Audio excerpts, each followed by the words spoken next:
Bonjour à tous. Bienvenue sur cette vidéo où on plonge dans l'univers passionné du football africain.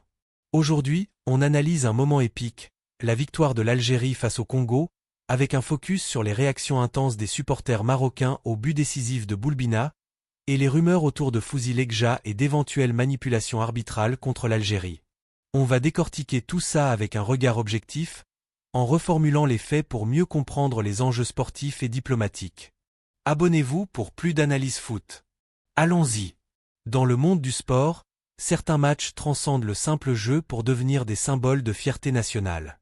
Ce soir-là, contre le Congo, l'équipe algérienne n'a pas seulement disputé une rencontre. Elle a livré une bataille qui a révélé la profondeur des rivalités régionales. Face à des vents contraires, les Fennecs ont démontré une résilience inébranlable, ignorant les manigances ourdies en coulisses. Ce n'était pas qu'un duel sur gazon, mais une affirmation de l'identité algérienne, défendant son honneur contre une vague de critiques et de moqueries venues d'horizons voisins, particulièrement du Maroc, où certains médias et influenceurs ont délaissé l'esprit de solidarité pour alimenter des tensions inutiles. Le globe entier a été témoin de cette effervescence sur les réseaux sociaux et à la télé. Des clips circulant juste avant le coup d'envoi, à peine une demi-heure plus tôt, trahissaient une animosité flagrante. On y voyait un désir palpable de voir chuter les Algériens, comme si un succès congolais équivalait à une revanche personnelle pour ces commentateurs engagés. Ils espéraient des pleurs algériens, mais le destin en a décidé autrement.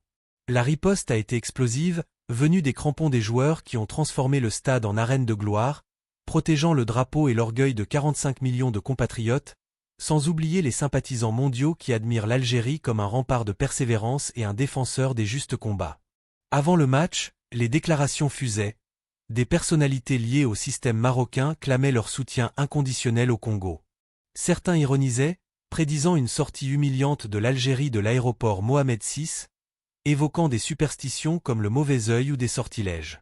Ils se voyaient déjà maîtres du sort, mais ils ont sous-estimé la détermination algérienne. Ce pays forge des héros qui défient l'improbable, et la pression exercée s'est muée en boomerang, laissant place à l'amertume chez les détracteurs. Pendant ce temps, dans les cafés et rues de villes marocaines, on chantait pour le Congo, pariant sur une défaite 2-0 des Verts. Mais Vladimir Petković, serein, orchestrait une stratégie imparable.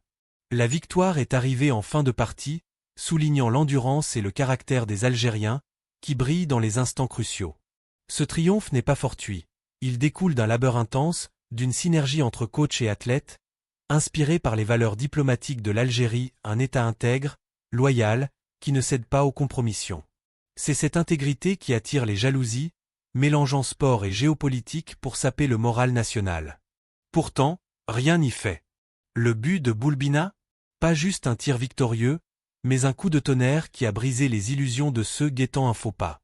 Surnommé le but de la leçon, il a enseigné l'humilité footballistique et la combativité.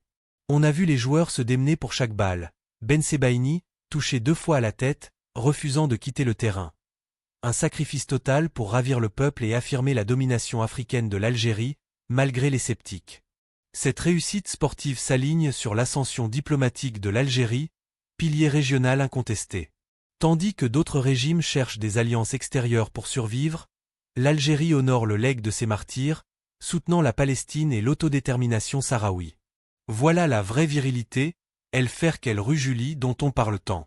Pas d'achat de conscience, mais des conquêtes méritées, que ce soit à l'ONU ou sur les terrains. Le soutien populaire massif envoie un signal fort, toute attaque contre la stabilité algérienne échouera. Peuple, armée, leader et équipe forment un front uni. Post-match, la déception se lisait sur les visages des invités TV marocains, un silence pesant remplaçant leurs prédictions. Au lieu d'une élimination, Amoura, Erouki et Boulbina ont dansé comme des vainqueurs, secouant les fondations adverses. Les médias marocains, mobilisés pour la discorde, ont vu leurs efforts contrecarrés par les faits. L'Algérie domine la possession, crée les occasions, et Petković récolte les fruits de sa tactique astucieuse, avec des substitutions décisives. Désormais, l'Algérie vise un 3e titre continental, ajoutant une étoile qui éblouira les envieux. Elle ne joue pas que pour le trophée, mais pour asseoir son leadership africain et arabe, sous l'égide du président Tebboune, qui voit le sport comme étendard de la modernité algérienne. Les intrigues de la CAF et alliés ne l'arrêteront pas, la grinta algérienne est unique. Des stades au foyer, on scande 1, 2, 3, viva l'Algérie. En quart, que vienne Nigeria ou Cameroun, l'Algérie est prête. Son histoire regorge de triomphes sur les géants. Les leçons du Congo alimenteront la route vers la finale, hissant le drapeau haut.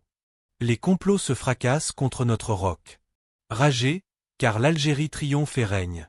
Ceux qui misaient sur notre chute recalculent, nous ignorons la défaite. Notre sport reflète notre souveraineté, sans concession. Le périple continue jusqu'au palais El Mouradia, coupe en main, pour un peuple méritant joie et gloire. L'Algérie est visée pour ses principes inébranlables, ses haines sportives masquent une guerre plus large. Mais nous convertissons menace en victoire, pression en fioul. Fiers de notre équipe, de notre identité, de notre refus de trahir. Soutien aux causes justes, nous vaincrons partout, portés par l'esprit de novembre qui a libéré jadis et domine aujourd'hui. Au cœur des controverses footballistiques africaines, des figures comme Fouzi Legja, président de la fédération marocaine, sont souvent pointées du doigt pour leurs influences.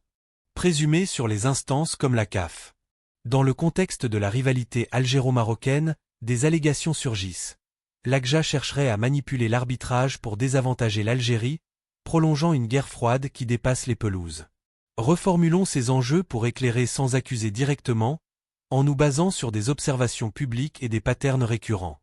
Rappelons le cadre, après la victoire algérienne contre le Congo, marquée par le but iconique de Boulbina, les tensions montent. Des sources suggèrent que Legja, avec son poids à la CAF, pourrait orchestrer des biais arbitraux pour freiner l'élan des Fennecs. Ce n'est pas nouveau, l'Algérie accuse souvent des arbitrages défavorables lors de confrontations clés, voyant là une extension des différends diplomatiques, comme sur le Sahara ou la normalisation avec Israël. Pourquoi Legja? En tant que vice-président de la CAF et allié de Patrice Motsepe, il influence nominations et décisions.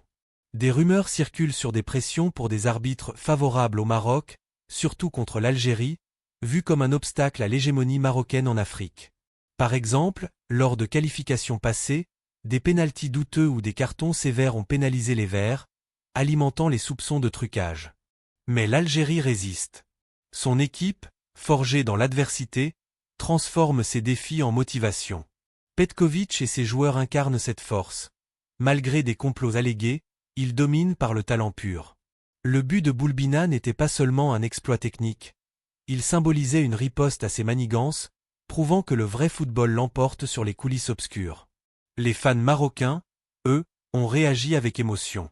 Des vidéos montrent des larmes et de la frustration post-but, reflétant une déception profonde. Ces réactions, amplifiées sur les réseaux, soulignent comment le sport devient proxy de rivalité nationale. Tandis que les Algériens célébraient, les supporters marocains digéraient une victoire qui contrecarrait leurs espoirs de voir chuter l'ennemi juré. Derrière cela, Legja est accusé de lobbyer pour des arbitrages hostiles. Des rapports évoquent des réunions secrètes, des faveurs échangées, visant à affaiblir l'Algérie en tournoi. Pourtant, la diplomatie algérienne, sous Tebboune, contre-attaque, plainte à la FIFA, appel à la transparence. L'Algérie refuse de plier, voyant ces tentatives comme des attaques sur sa souveraineté sportive. Cette dynamique s'inscrit dans un tableau plus large. Le Maroc, via Legja, pousse pour des événements comme la CAN 2025, mais l'Algérie riposte en défendant ses positions soutien à la Palestine, opposition à la normalisation. Le football devient terrain de ces luttes, un arbitrage truqué pourrait être une arme pour miner le moral algérien. Malgré tout, les Fennecs avancent. Leur grinta défie les intrigues, ils créent plus d'occasions, possèdent le ballon, et gagnent légitimement. Legja et consorts pourraient comploter, mais l'histoire montre que l'Algérie surmonte. Victoires épiques, titres conquis malgré les obstacles. Pour les fans marocains, le but de Boulbina fut un choc. Des pleurs collectifs, des postes rageurs, illustrent une passion blessée. Mais cela humanise le sport. Rivalité oui, mais respect mutuel? Pas toujours, quand la politique s'invite. En conclusion, si Legja vise vraiment à truquer contre l'Algérie, cela ne fera que renforcer les Verts. Leur résilience, ancrée dans l'esprit de novembre, transforme les pièges en triomphe. L'Algérie vise la coupe, prouvant sa maîtrise continentale. Aux comploteurs, ragez, car nous vainquons. Fiers, unis, invincibles.